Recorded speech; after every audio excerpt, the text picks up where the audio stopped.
সবাই কেমন আছেন? নিশ্চয়ই আল্লাহর রহমতে সবাই ভালো আছেন। তো আমি একটা সারপ্রাইজ পেলাম, তো ভাবলাম আপনাদের মাঝে এটা শেয়ার করি। সারপ্রাইজ তো সারপ্রাইজই, তাই না? তো সারপ্রাইজ যে পাঠাইছে তার নাম বলা যাবে না। তবে আলহামদুলিল্লাহ খুশি হইলাম যে আমার এই জিনিসটা প্রয়োজন ছিল, আর সে এটা বুঝতে পারছে। বুঝার পরে যে সে এটা পাঠাইছে। তো পাঠানোর পরে যে মনে করেন আমি জানি না যে এটা পাঠাইছে।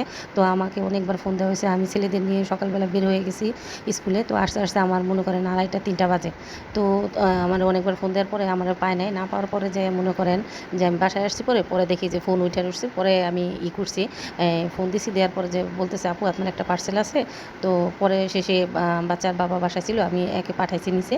পরে বলতেছে যে তুমি কি এটা অর্ডার করছো নাকি? আমি বলতেছি না, আমি তো অর্ডার করি নাই। পরে তার নাম দেখলাম, নাম দেখে বুঝছি যে এটা পরে ফোন দিছি। ফোন দেওয়ার পরে বলতেছে যে তোর এই জিনিসগুলা তো তুই ভিডিও করস, এইগুলা তো আসলে মানে জিনিসগুলা তো নষ্ট হয়ে গেছে। তা আমি এটা ভেবে খুশি হইলাম যে আসলে এই জিনিসটা ভাবে হচ্ছে গিয়া মারা। তো আমার তো মনে করেন একটা জিনিস আপনারা সবাই জানেন হয়তো বা, যে মা নেই।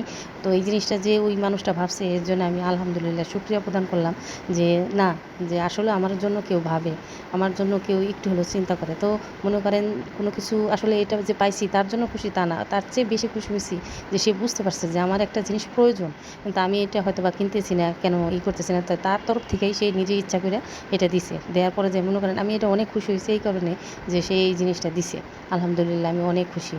খুশি এই কারণে যে মনে করেন অল্পতেই কিছু পাইলে এটা শুকরিয়া আদায় করতে হয় আল্লাহর কাছে। এটাই স্বাভাবিক। কারণ মনে করেন যে জিনিসই দেখ, উপহার তো উপহারই, তাই না? উপহার জিনিসটা হচ্ছে গিয়ে ভালোবাসার তরফ থেকেই আসে। কেউরে মনে করেন ইচ্ছা করে যদি কোনো জিনিস দেয়, ওটা হলো সবচেয়ে বেশি।